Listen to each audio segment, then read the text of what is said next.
Hey everyone, thank you very much for checking out this Facebook Live. If you're watching it live, if you're watching the replay, thank you very much for checking out the replay.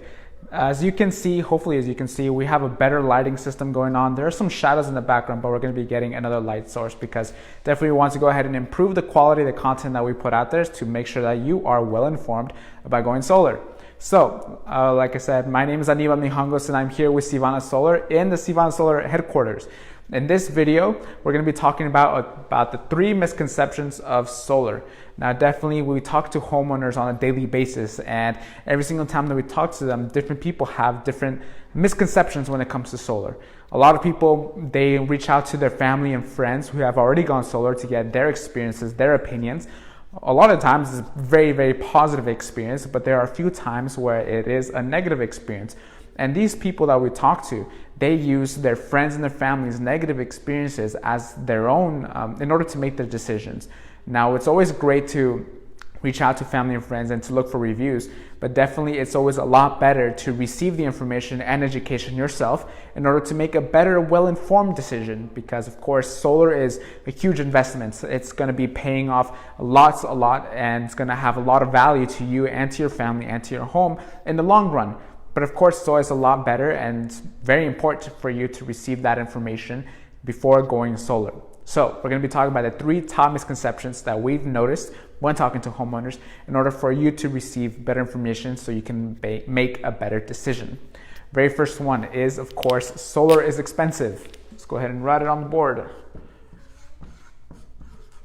Solar is expensive.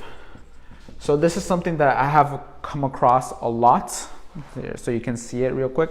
Solar is expensive. Now, what a lot of people think is that they're going to have to be paying for high installation costs. They're going to be paying a lot for the solar panels, the solar array themselves, and that is all financed in if you're going to be doing a solar loan. If it's a PPA, definitely there is no installation cost since you're not owning the system itself. You're not paying for the system.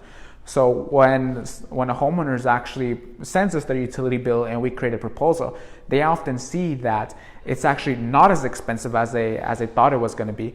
And since there's no upfront costs, definitely it's a lot more economical and it's a lot better decision for them to consider going solar than to stay themselves. What we often ask people, homeowners, is when do you think you're going to stop paying the utility company? And the answer is never. You're never going to stop paying for electricity because you're always going to need it. So definitely, if you come across with the decision of whether or not you're going to be going solar, you really have 2 choices to make. You're either going to be making an investment in your home by going solar, or you're going to be paying that money over to the utility companies. So definitely when you realize and you see the information for yourself, it really is a no-brainer that going solar and making that investment is going to be it's going to be paying a lot of dividends in the long term. So definitely going solar is a lot better for homeowners, and it's not as expensive, and it's definitely with no upfront costs. No upfront costs is definitely not what people think it's going to be. Number 2, it is lights in a blackout. This is something that a lot of people believe when it comes to solar. Lights in a blackout. Hopefully you can read this, and I'll step out of the way. Lights in the blackout. So a lot of people think that since they have a solar system on their home that is always producing energy, that they think that energy is just going to be always going into their home, and even if their community, their neighborhood has a blackout and the lights go out, that since they have solar, they will continue receiving electricity and therefore the lights will continue being on. Well, while it is true that the system itself is going to continuously produce electricity, this is not always the case about lights always being on in a blackout. And the reason for that is because the system itself always has to be connected to the grid.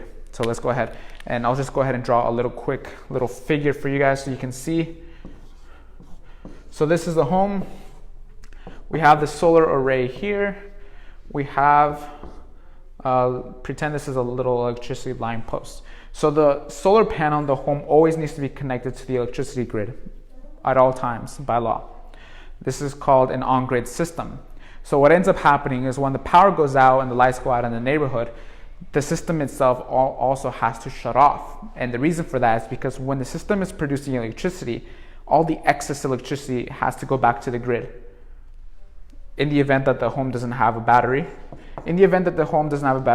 the surplus of the energy goes back to the grid. And this can be quite dangerous because, of course, this is electricity.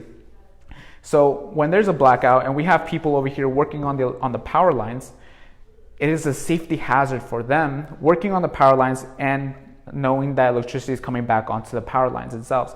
So the person's working on the power lines is in danger. So in order to keep everything safe for everybody, that's why the system gets shut down and this home stops receiving electricity when there's a blackout in the community. Now, it's a different story if there's a battery and the storage, because the excess energy that the system produces doesn't go to the grid, it goes to the battery storage, which is a lot better for our homeowners, and they may not actually realize that this is something that's extremely important.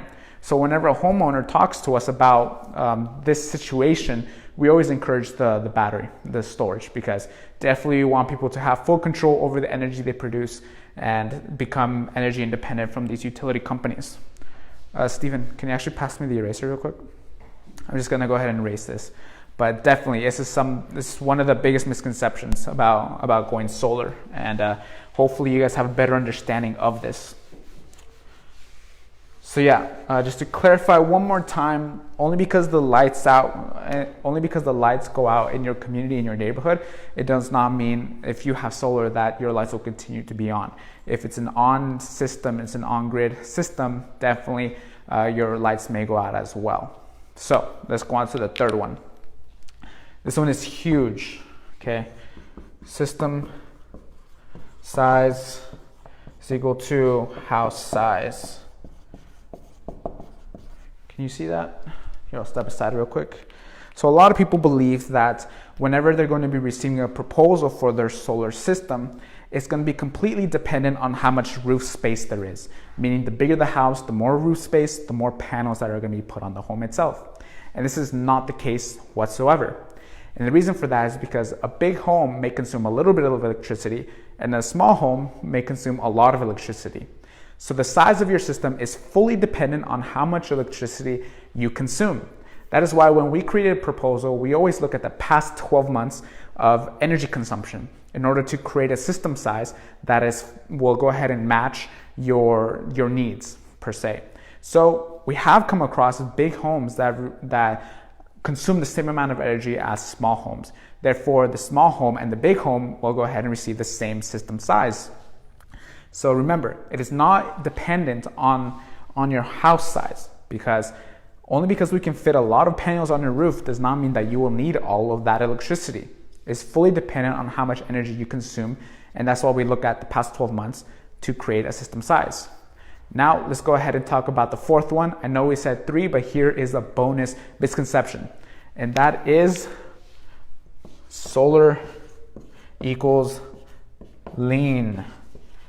Now, if you do not know what a lien is, essentially when you get a mortgage on your property, that itself, the loan is backed by your home, right?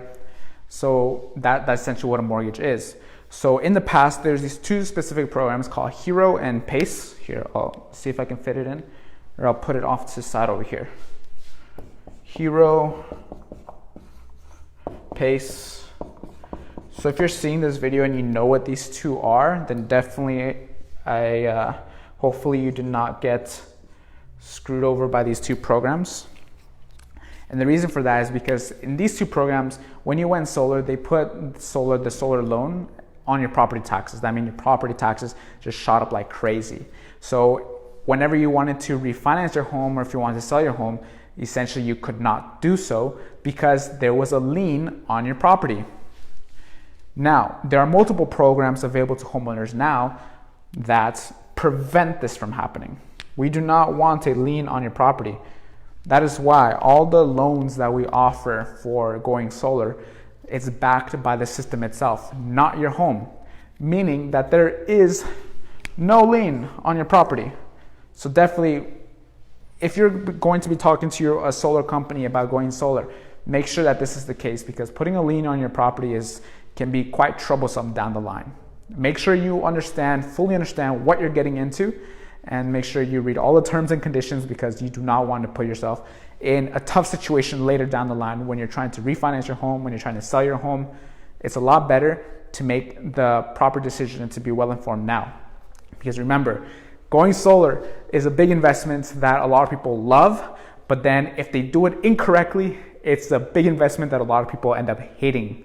So you can only get, making the decision to go solar can be exciting, but you can only do it once, meaning because it's a long-term investment.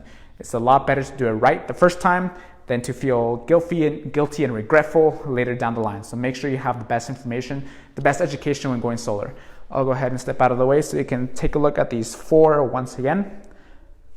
We're going to be making more Facebook Lives and more videos later on down the line because, of course, we want to make sure we provide you with the best information and education possible so you can feel confident and happy and excited about going solar.